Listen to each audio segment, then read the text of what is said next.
오늘 저는 주의 국률로 부흥케 되리라는 제목으로 하나님의 말씀 증거하겠습니다. 옆에 분하고 그대로 인사하겠습니다. 주님의 국률로 부흥케 될 것입니다. 다시 한번 인사하겠습니다. 새해 하는 일마다 잘 되시기 바랍니다.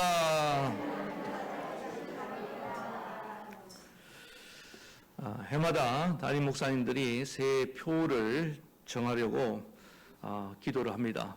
새해 표를 정하는 것이 결코 쉬운 것이 아닙니다.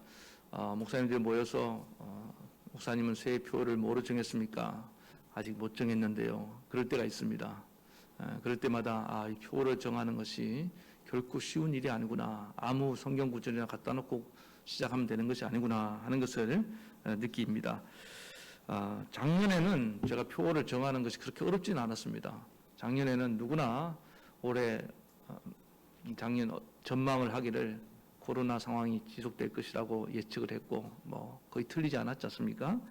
그런 가운데 저는 딱 한 말씀 떠오르더라고요. 오직 주만 바라보나이다. 그래서 그 말씀 붙잡고 우리가 작년 한 해 달려왔습니다. 근데 올해는 어떻게 될지 전문가들의 전망도 다르고 또 우리가 원하는 기대하는 부분도 있고 또 현실적으로 어떻게 이루어질지는 알 수가 없습니다.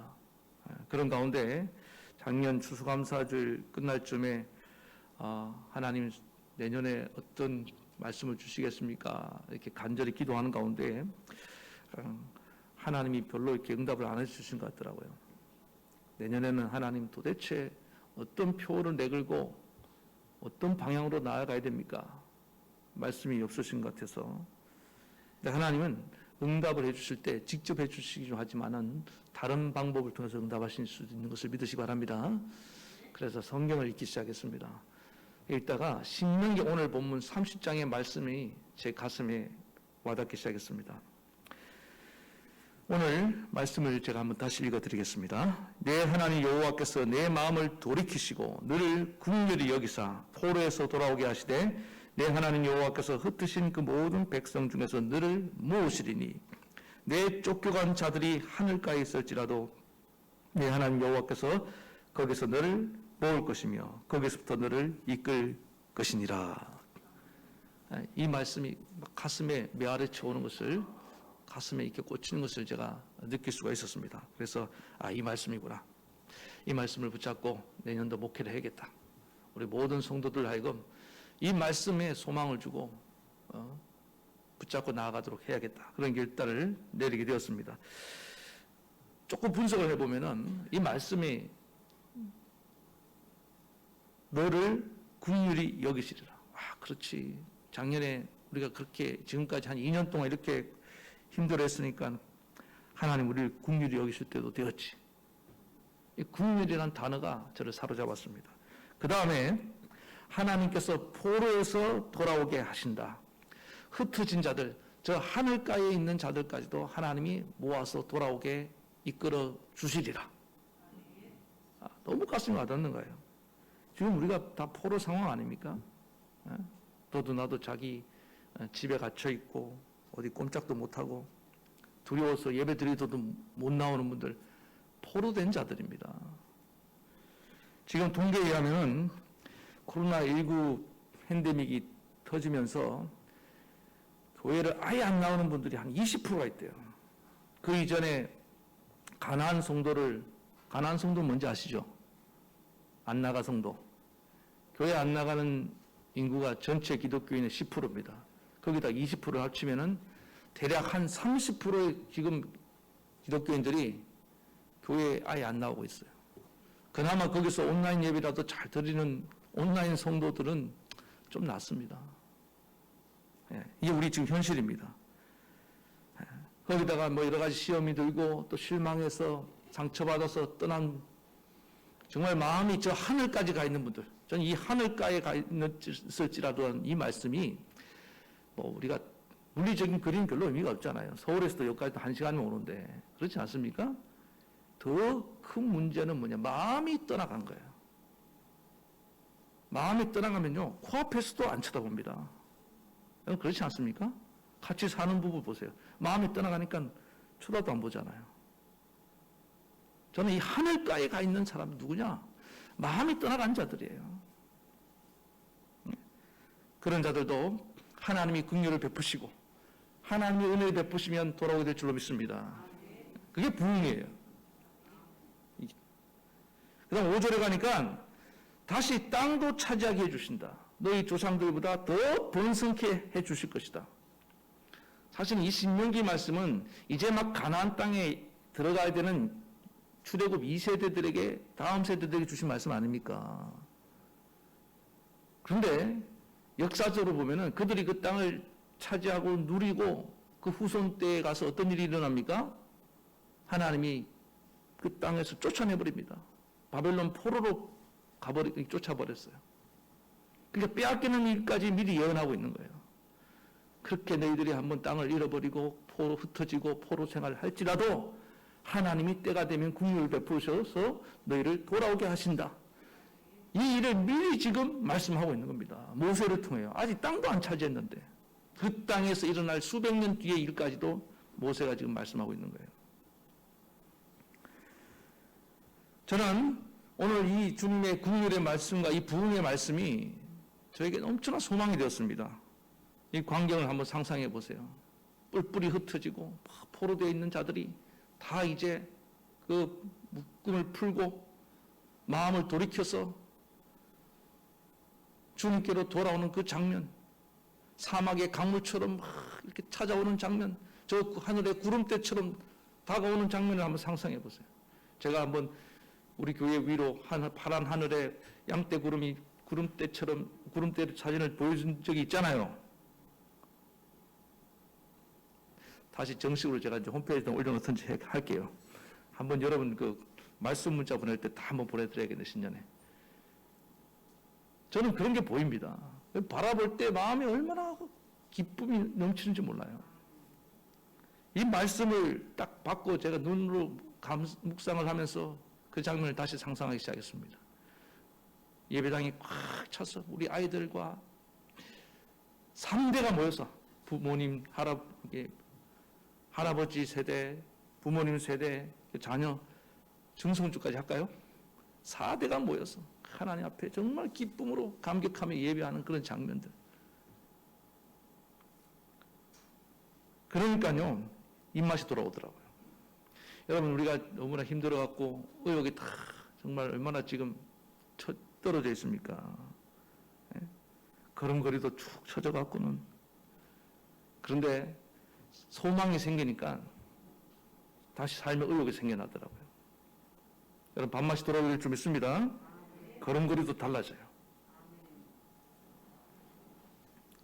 그래서 이 소망이라는 게 얼마나 중요한지 모릅니다. 소망이 생기면 사람이 그때부터 달라지는 거예요. 어떤 분은 그래서 소망이 뭐냐? 소망이라는 건 뭐냐? 미래가 현재로 들어와서 현재를 이끌고 미래로 가는 것이 소망이라는 거예요. 소망이 뭐라고요? 미래가, 그 밝은 미래가, 우리에게는 이 하나님의 부흥의 미래가 있는 줄 믿습니다. 회복의 미래가 있어. 그 미래가 딱 오늘 나에게 들어와서 나를 끄집어 붙잡고 힘차게 걸어가게 만든다고요. 우리가 믿는 하나님은 소망의 하나님인 줄 믿습니다. 너는 이렇게 지금 주저앉아 있을 사람이 아니다. 너는 이렇게 지금 절망하고 있을 리가 아니다. 이 소망을 붙들고 일어나 걸어라. 일어나 걸어라. 내 가슴에 힘을 주리니. 하나님 힘을 어떻게 주시는가 보니까 소망을 줘갖고 힘을 주시더라고요. 예? 소망이 딱 들어오면 아무리 지금 가난해도 얼굴을 확 펴고 나가는 겁니다. 아무리 좀 몸이 아파도 목소리에 힘이 생겨요. 제가 전화하면은 아픈 걸 이해해요, 제가. 예? 아프더라도 어떤 분은 목소리 힘 있는 분이 있습니까? 근데 어떤 분은 몸은 건강한데 벌써 목소리 힘이 목사님 안녕하세요. 안녕하겠어요? 목소리가 그렇게 하는데 어떤 분은 몸이 아파도 목사님 괜찮습니다. 할렐루야. 왜 그런지 압니까? 소망의 차이예요. 소망의 차이. 지금 되는 게 없어도 소망이 있는 분들은 그냥 목소리에 힘이 나는 줄 믿습니다. 그래서 하나님은 우리를 이끌어 가실 때 항상 뭘 먼저 주시냐? 우리 마음속에 소망을 부어주시는 것입니다. 오늘 이 말씀을 듣는 시간은 하나님 우리에게 소망을 부어주는 자리인 줄 믿습니다. 예. 그래서 막 신이 났습니다, 제가. 근데 하나님의 말씀을 한 번 더 보라는 거예요. 그래서 제가 또 봤죠. 보니까 막 혼자 이렇게 기뻐하고 신나 있는데 이게 마냥 좋아할 일이 아니더라고요. 왜 그런지 보니까 하나님이 이런 부흥을 약속하시는데 조건을 달아놓으셨어요. 아니 뭐 하나님이 치사하게 조건을 다시나 그냥 주면 안 될까? 그 보니까 이 하나님 그저 국리를 베푸시는 것이 아니고 그저 부흥을 주시는 것이 아니고 그저 돌아오게 하시는 것이 아니라 자세히 보니까 조건이 있는데 그 2절 말씀입니다. 같이 보겠습니다. 너와 내 자손이 내 하나님 여호와께로 돌아와 내가 오늘 내게 명령한 것을 온전히 따라 마음을 다하고 뜻을 다하고 여호와의 말씀을 청종하면 하나님이 부흥을 그저 주시는 것이 아니라 뭐라고 말씀하십니까? 하나님께 돌아와야 된대요. 그리고 다시 하나님 말씀을 마음을 다 힘을 다해 청종하는 모습이 있어야 된다는 겁니다. 이걸 두 글자로 뭐라고 말합니까? 회개. 하나님은 회개를 전제로 부흥을 약속하신 것을 믿으시기 바랍니다. 그래서 우리 기독교에서 말하는 치유, 회복, 부흥 다 중요한 전제가 있는데 그게 뭐냐면 회개입니다. 회개. 다른 저 우상 종교는 회개를 말하지 않아요. 제가 말씀드렸잖아요. 무당한테 가보세요. 애군이 꼈네? 야, 마누라를 바꿔라. 이 부적 하나 붙여놓으면 돼. 다 그런다니까요. 근데 기독교는 이상해요. 네가 달라져야 돼. 네가 문제라고 말한다고요. 기분 나쁘죠. 여러분들 대단한 분들이에요 지금. 무당은 듣고 싶은 말만 해준다고요. 그래서 성경이나 역사적으로 부흥이 일어날 때 하나님이 어떤 것을 회복시켜 주실 때 반드시 거기에 일어났던 사건이 뭐냐? 하나님의 백성들의 회개가 일어난 걸 믿으시기 바랍니다. 큰 회개가 일어나는 겁니다. 그럼 큰 부흥이 임하더라고요.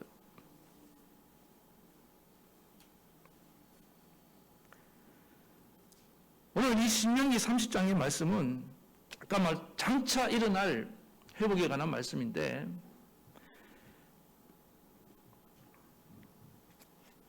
이스라엘 백성들이 바벨론에서 70년간 포로 생활을 합니다.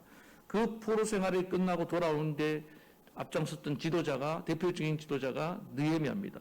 그 느헤미야 1장에 보면은 느헤미야가 조국 성벽이 무너지고 또 성문이 불탔다는 소식을 듣고 마음이 괴로워서 막 하나님께 눈물로 기도하며 나아갑니다.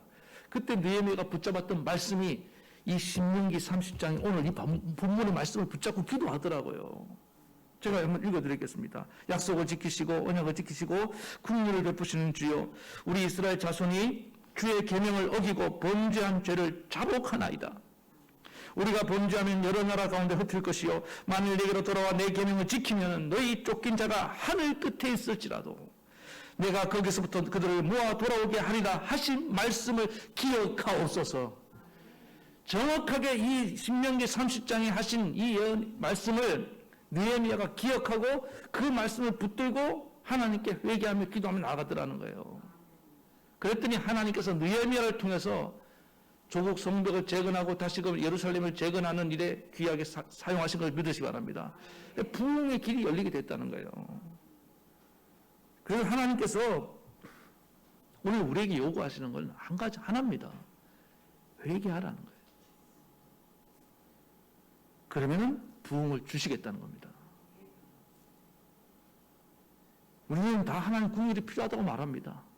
하나님 다시 회복돼야 된다. 또 하나님 부흥이 돼야 된다고 말합니다. 그러나 회개 없는 부흥을 지금 원하고 있지 않는가? 진지하게 돌아볼 때라는 것입니다. 그렇다면 주님의 긍휼과 부흥을 불러오는 회개는 어떤 회개냐? 첫 번째는 우리 스스로 죄인됨을 자각하는 모습에서부터 시작돼야 된다는 것입니다. 1절을 다시 한번 보겠습니다. 내가 내게 진술한 모든 복과 저주가 내게 임함으로 내가 내 하나님 여호와로부터 쫓겨난 모든 나라 가운데서 이 일이 마음에서 기억이 나거든. 바빌론 포로 생활하면서 그들이 뭘 기억했습니까? 하나님이 베푸셨던 은혜, 그런 은혜도 몰고 배은망덕하며 하나님을 떠나고 배신하고 우상을 숭배하고 타락했던 그런 자기들의 죄가 기억이 났다는 거예요. 회개는 마음에서부터 기억이 나는 것부터 시작하는 힘이 되시기 바랍니다. 여러분, 바벨론으로 이렇게 우리가 이 하나님 주신 약속의 땅에서 우리가 쫓겨난 것이 바로 우리의 죄 때문입니다라는 자각이 일어났다는 거예요. 그래서 제가 보니까 회개가 안 되는 분들의 특징이 뭐냐 하면은 기억은 나는데 뭐가 기억이 나느냐? 만약에 우리 집이 잘 안 됐다. 그러면은 나 때문에 안 됐다고 생각하는 것이 아니라 저 인간 때문에 안 됐다고 생각하는 이 기억이 나는 거예요. 난 너무 억울하고 나는 너무 속상하고 나는 나같이 착하고 나같이 교양이 있고 나같이 바르고 그만할까요? 나같이 예쁘고 이런 사람이 없어. 나는 아무 잘못이 없는데 저 인간 때문에 이 일이 일어났다. 그것만 기억나는 사람은 회개할 수 없습니다. 똑같은 사건을 기억하는데 자기는 빠져 있는 거예요. 여러분, 우리 기억할 건 뭔지 압니까? 내 가족의 문제는 내 문제인 것을 믿으시기 바랍니다. 우리 민족의 문제는 곧 내 문제예요. 이 민족과 나를 떼서 말할 수 없는 겁니다. 이 교회의 문제는 누구 문제입니까? 대답 안 하잖아요, 벌써. 이 교회 문제는 누구 문제입니까? 큰일 났네, 우리 교회는. 우리 교회 문제는 누구 문제입니까? 내 문제라고요. 우리는 하나예요, 하나. 이 자각이 일어나야 된다는 겁니다. 이걸 분리시키면서 자꾸만 내 문제는 아니라고 생각하기 때문에 회개가 일어나지 않는 거예요. 어제 식사를 하면서 우리 딸들과 얘기를 하면서 제가 어느 선교사님 얘기를 하나 해줬어요.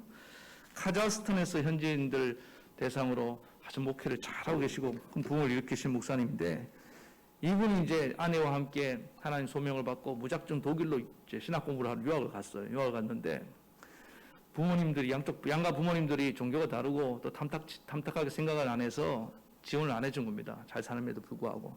그래서 유학 생활을 너무 고생을 하면서 유학 생활을 하는 거예요. 얼마나 힘들었냐면은 아기를 낳았는데 우유를 사 먹일 돈이 없어요.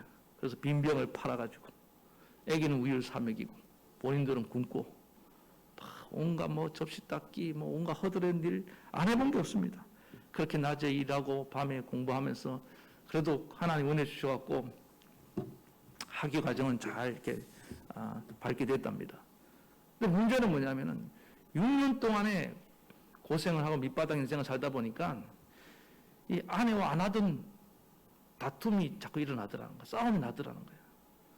그래서 이 전도사님이 아내에게 자꾸 원망과 불평을 하는 겁니다. 그러니까 아내도 문제가 있어요. 내 아내는 너무나 착하기 때문에 그래 다 내 잘못입니다. 내가 죄인입니다. 이거 받아주더라는 거예요. 그런데 한 3년이 지나니까 아내도 이제 한계점에 도달한 겁니다. 아내가 이제 대들기 시작한 겁니다. 왜 나만 갖고 그러시냐고. 왜 나만 잘못했냐고. 나만 죄인이냐고. 당신도 죄인이라고. 그러니까 전도사님이 충격을 받은 거예요.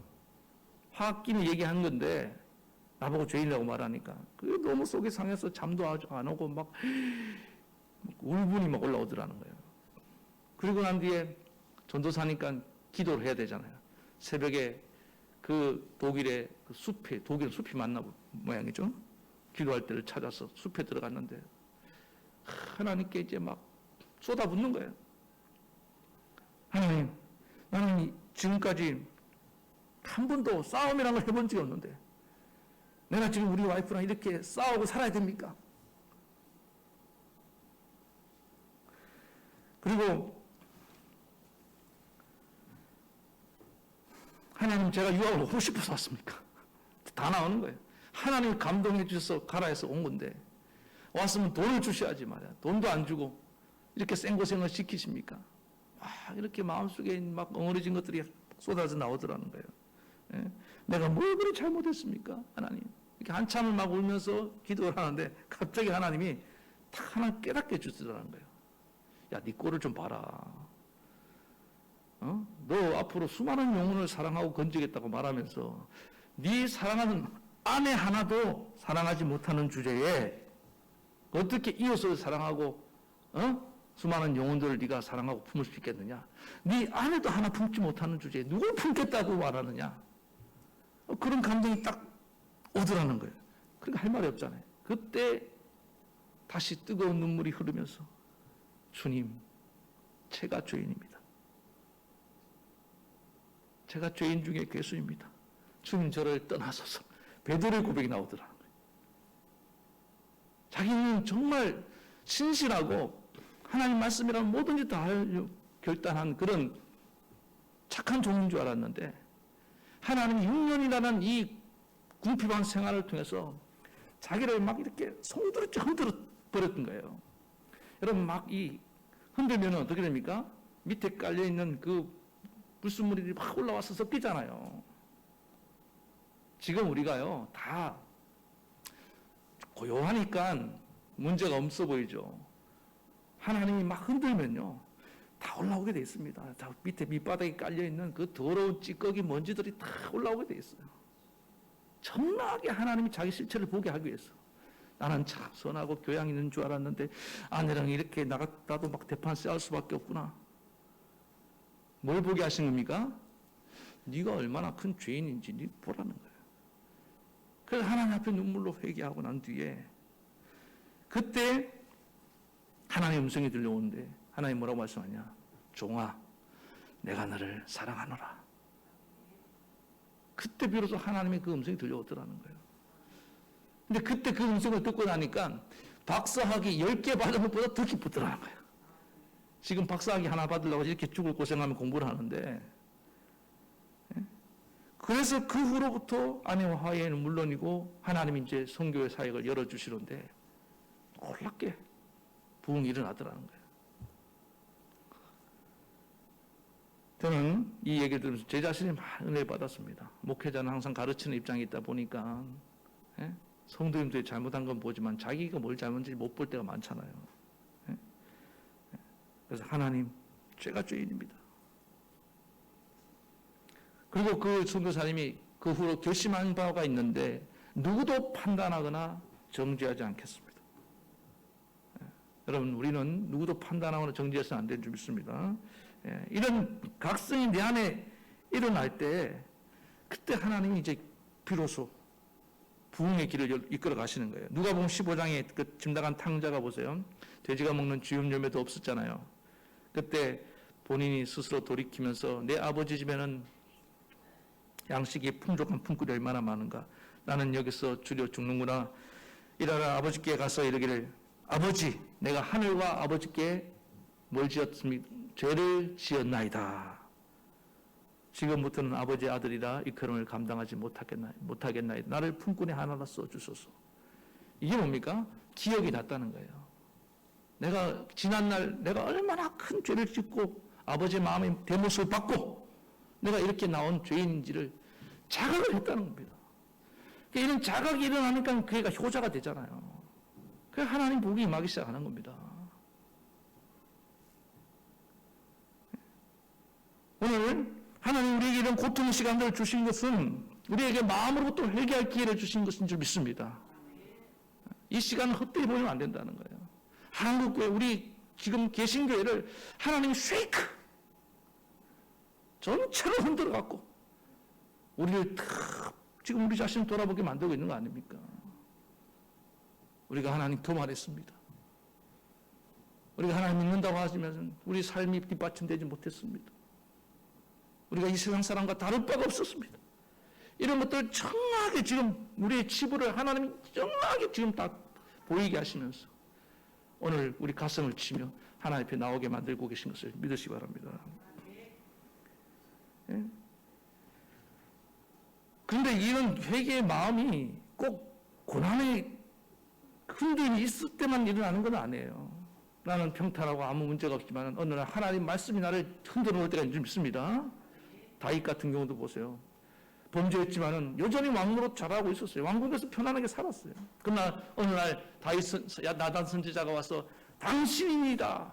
그 말 한마디에 하나님이 그의 양심을 흔들었습니다. 그래서 그는 하나님 앞에 무릎을 꿇고 침상을 눈물로 적시면서 회개의 기도를 드렸습니다. 그때 하나님 다시금 다윗을 회복시켜 주시고 그 나라를 부흥케 하신 것을 여러분 우리는 기억합니다. 예. 그래서 오늘 회개는 이 마음으로부터 자각이 일어나야 되는 줄 믿습니다. 주님, 정말 내가 몰랐는데 내가 죄인이었습니다. 그 다음 단계는 쉬워요. 이런 마음으로부터 자각이 일어나면요, 당연히 우리가 하나님께로 돌아갈 수밖에 없는 줄 믿습니다. 하나님께 돌아오라고 말하잖아요. 돌아온다는 것은 우리의 전 존재가 삶이 돌아가는 것입니다. 그동안 많은 사람은 회개, 예배 때 조금 눈물 흘리고 또 옛 삶으로 돌아갑니다. 좀 두려워하기도 하다가 또 여전히 그 죄의 삶을 벗어나지 못합니다. 회개는 메타노이아, 이건 방향을 틀어서 뉴턴해서 가는 거잖아요. 단순히 감정적인 동요를 어떤 느낌을 갖고 마는 게 아니잖아요. 그렇지 않습니까? 삶으로 하나님 향해 나아가야 될 줄 믿습니다. 이런 회개가 일어난다는 거예요. 오늘 우리 안에 품었던 모든 그런 탐욕과 이기심과 교만한 마음들, 내가 주인되려 했던 마음들,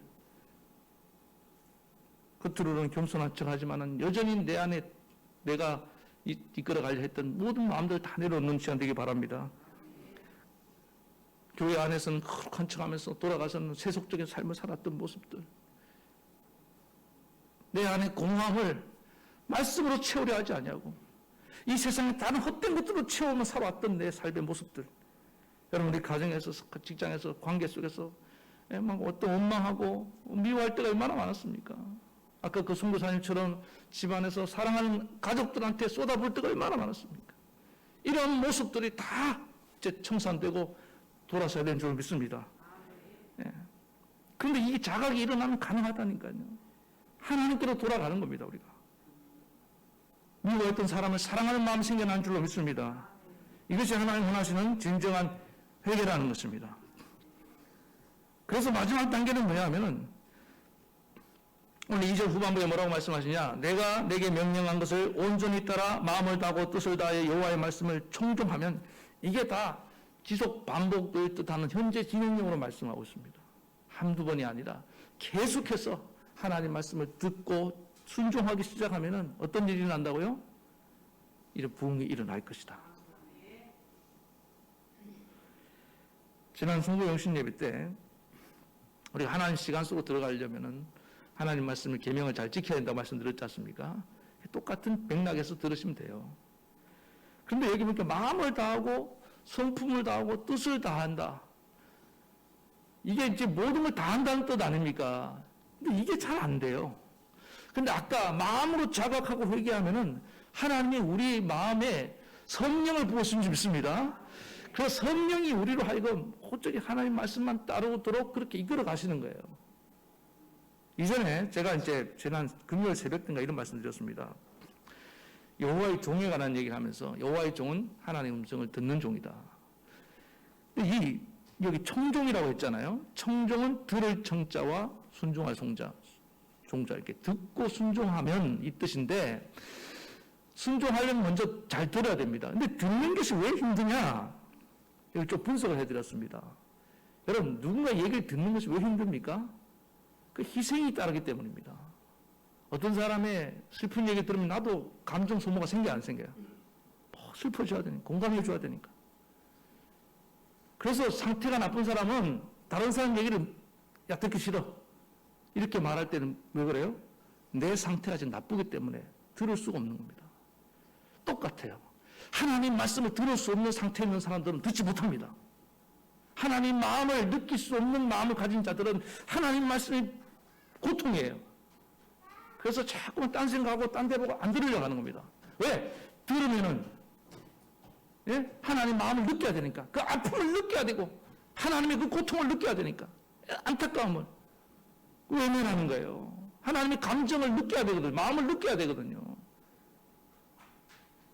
그러니까 이 하나님 말씀을 들을 수 있다는 건요, 우리의 마음의 수준이 하나님 수준까지 도달했던 것을 의미하는 것입니다. 그 다음 또 뭐냐, 하나님 사람들은 왜 듣기 싫어하느냐, 들으면 순종을 해야 된단 말입니다. 선생님 말씀 들으면 듣는다는 얘기 뭐예요? 선생님 말씀 따른다는 얘기잖아요. 하나님 말씀을 들으면 하나님 말씀에 순종을 해야 되는데 그게 싫은 거예요. 힘든 거예요. 그런데 보세요. 하나님 말씀에 순종할 준비가 되어 있는 사람들은 귀를 기울여 듣습니다. 연말에 가서 어떤 분들이 목사님 제가 이 파트에서 순종을 할까요? 봉사할까요? 말까요? 이렇게 묻는 분들은 어떤 분들입니까? 순종할 마음이 있는 분들이에요. 그런 마음이 없는 분들은 아예 제 눈빛 저를 피해서 도망갑니다. 들을 준비가 되어 있는 사람들은 하나님께 물으면 나온 거예요. 듣는다는 것은 꼭 순종할 준비가 되어 있다는 것과 똑같은 말인 것입니다. 그래서 이스라엘 백성들이 포로 생활하면서 그들의 마음의 상태가 말씀을 들을 준비가 된 겁니다. 다시 말해서 순종할 준비가 된 거예요. 한 포로 생활을 해보니까 이게 만만하지 않거든요. 뿔뿔이 흩어진 떠나갔던 내 동족들을 생각하니까 눈물이 나는 거예요. 아, 이제 하나님의 말씀 들어야겠구나. 철이 듭니다. 지금 우리 교회들이 성도들이 정말 예전과 달라진 게 하나면 예배하는 여러분들은 모르겠죠. 저는 앞에서 보는 거 여러분 보잖아요. 여러분들이 말씀 듣는 태도가 많이 변했습니다. 그게 뭔지 압니까? 들을 준비가 됐다는 거예요. 순종할 준비가 됐다는 뜻인 줄 믿습니다. 그래서 청종하면 내가 너희에게 부흥을 주리라. 포로 있는 자를 돌아오게 하리라. 흩어진 자를 모아주리라. 땅도 되찾게 해주리라. 우리 집에 장로님도 성전 건축의 비전을 가지고 우리가 2년 전에 품고 기도했는데 하나님이 딜레이 시켰잖아요. 우리에게 무슨 시간을 주신 겁니까? 네? 하나님께 돌아올 기회를 주신 줄 믿습니다. 우리가 마음으로 돌아가야지만이 떠나갔던 우리 형제들도 돌아오게 될 줄 믿습니다. 우리의 자녀들도 돌아오게 될 줄로 믿습니다. 하나님이 우리를 부흥케 하실 것입니다. 돌아오라는 거예요. 지금은 우리가 회개의 눈물을 흘리고 회개의 무릎으로 하나님께로 걸어갈 때인 줄로 믿습니다. 그래서 그냥 부흥이 오는 것이 아니구나. 저도 그냥 회개 없는 부흥을 외치고 싶을 때가 있어요. 근데 그럴 수 없잖아요. 다시 9절 10절 우리 한번 읽겠습니다.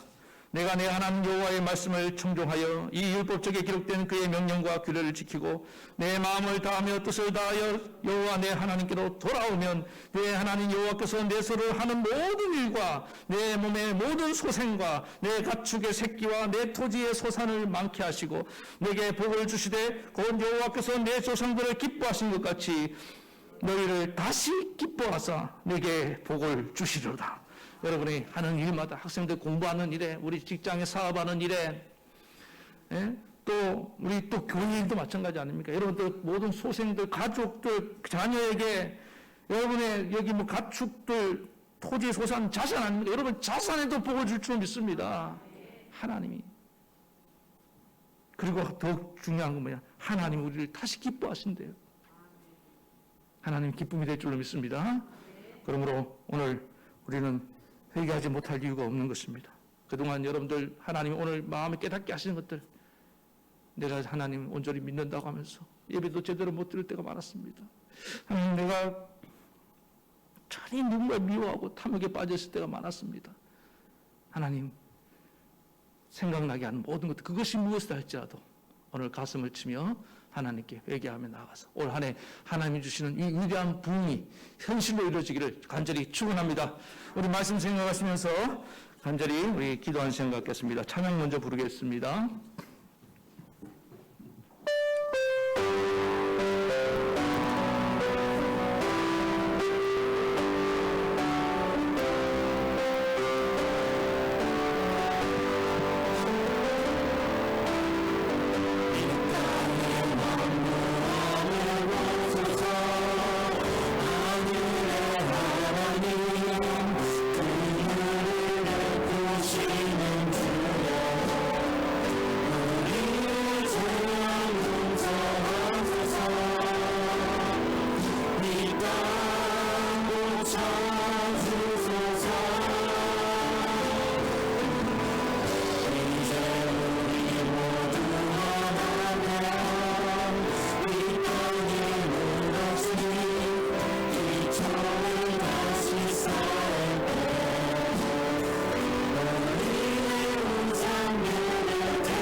우리 손에 죄가 가득 아직 우리가 깨닫지 못하고 있습니다. 하나님, 오늘 하나님 행하신 일을 기억나거든. 우리 마음에 죄인됨의 자각이 일어나야 된다. 하나님, 오늘 이 시간에 저로부터 시작했어. 오늘 한국 그 목회자로부터 시작해서 온 성도 안에 이 죄의 각성이 일어나게 도와주시옵소서. 우리 안에 이런 좀 공동체적인 하나님 회개 운동이 일어나서 하나님께로 돌아가고 그동안 금시하고 멸시했던 하나님 말씀을 다시 붙잡고 우리가 다시는 하나님 말씀을 준행하며 청종하며 살 수 있는 은혜를 베풀어 주시옵소서. 그리하면 내가 부흥을 주시겠다고 말씀하십니다.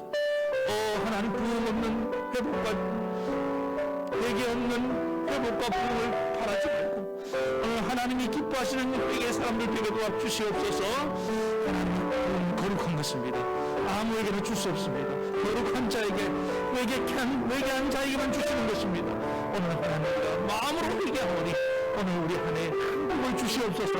이 시간에 간절한 마음으로 우리 기도하며 나아가시겠습니다. 하나님 아버지, 하나님 아버지, 간절히 기도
하나님 아버지, 하나님은 긍휼을 베푸시기 원하시고 우리를 부흥케 하시길 원하신 줄 믿습니다. 그러나 하나님, 우리가 마음으로 죄를 자각하고 하나님께로 돌아가지 아니하면 다시금 하나님의 그 계명을 존중하고 하나님 말씀을 들으려 하고 지키려 하지 순종하지 않는다면 아무런 일도 일어날 수 없는 것을 기억하게 하옵소서. 기억할 수 있도록 주님 이 시간에 하나님 원하시는 회개의 사람들이 다 되어서 하나님의 부흥을 경험하는 그런 한 해가 되게 도와주시옵소서. 예수님의 이름으로 기도하옵나이다. 아멘. 아픈 데 손을 얹고 기도 한 번 더 하겠습니다. 하나님 아버지, 병든 몸을 이끌고 이 자리에 나왔습니다. 또 온라인으로 예배드립니다. 하나님, 어디에서나 역사하시는 하나님, 주님의 치료의 손을 내밀어 주시옵소서. 어루만져 주시옵시며 병의 근원이 제거되게 도와주시옵소서. 주님의 보혈을 발라주시옵소서. 성령의 기름을 부으시옵소서. 주님, 나를 고쳐주소서. 주의 영광을 나타내 주시옵소서. 하나님 아버지, 나를 어루만져 주시옵소서. 주님이 고치시면 내가 낫겠나이다. 주님, 나를 고치시면 믿사오며 예수님의 이름으로 기도하옵나이다. 아멘. 이제는 우리 주 예수 그리스도의 크신 은혜와 하나님 아버지의 만극하신 사랑하심과 성령의 감동, 감화, 교통, 위로 역사하심이 하나님 앞에 진정한 회개를 통하여 하나님의 부흥을 경험하길 원하는 모든 사랑하는 성도들 머리 위에 저들의 가정과 자녀와 생업과 이 나라 이 민족 위에까지 영원토록 함께하옵시기를 간절히 축원하옵나이다. 아멘.